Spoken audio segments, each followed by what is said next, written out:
Pumalag ang ilang transport group sa mga tauhan ng DOTR SAIC kasunod umano ng pang-aabuso ng mga ito sa mga traditional jeepney sa kalsada.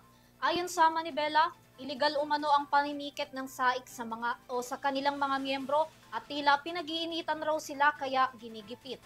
Narito ang report ni Criza Lopez.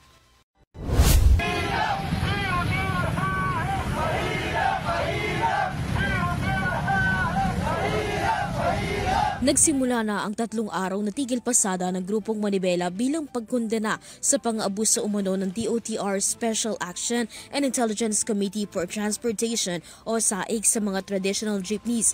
Ayon sa leader ng Manibela na si Mar Balbuena, pinag-iinitan umano ng mga SAIC ang mga traditional jeepney at mga kasali sa kooperatiba. Ani Balbuena, tuloy ang iligal na pagtitiket ng SAIC sa mga traditional jeepney kahit pa kumpleto sa mga dokumento ang mga tsuper. Ang mga modernized unit, kahit na overloading ito, overloaded, punong-puno, delikado, kahit kalbo ang gulong, hindi naka-seatbelt, hindi nila pinapara, selective justice ang nangyayari sa atin. Giit niya kinakaya-kaya ng mga otoridad ang mga simpleng jeepney driver. Bunsod nito, nais nilang bumagin na ng gobyerno ang DOTR SAIC. Anya, imbis na gipitin ang mga driver, mas dapat natignan ng mga opisyal ang pamumuhay ng tsuper at ikonsidera ang igsi ng ruta na binabaybay ng bawat isang unit. Hindi lamang multa anya ang pinoproblema ng mga driver, ngunit maging ang sunod-sunod na linggong pagtaas ng presyo ng petrolyo. Kung sino lang yung kakayanin nila, yun lang ang inuhuli nila. At yun lang ang pinapahirapan nila. Nakakalungkot na pati ba naman itong mga namamasada wala silang patawad. Pinapahirapan dahil pa ang flood control project. Ninanakawan ka na. Pinapahirapan ka na. Pinagmumulta ka pa.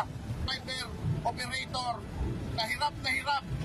Dahil hindi lang naman yung pamamasada. Hindi lang naman itong SAIC, kundi pati pagtaas ng langis, kaya siguro nahihirapan yung ating mga kasamahan. Sa kilos protesta ng Manibela sa kahabaan ng Pilcoa, Quezon City, sinadya ni Land Transportation Franchising and Regulatory Board o LTFRB Chairperson Attorney Bigor Mendoza ang grupo. Ayon kay Mendoza, hindi laging solusyon ang paghuli sa mga traditional jeepney. Kailangan magkaroon ang gobyerno ng proactive solusyon para sa mga katulad na issue.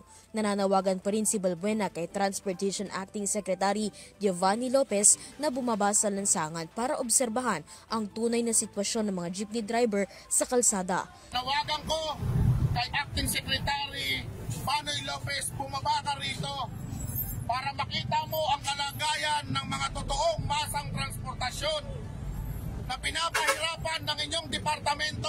Isa ang grupong Manibela sa mga tumutol sa pagpapatupad ng Public Transport Modernization Program or PTMP na sinimula noong 2017. Sa ilalim ng programang ito ng gobyerno, kailangang sumali ng mga jeepney driver at operators sa mga transport cooperatives at magpa-consolidate para magkaroon ng ruta, habang ang mga tumangging magpa-consolidate ay ikinukonsidera ng kolorum.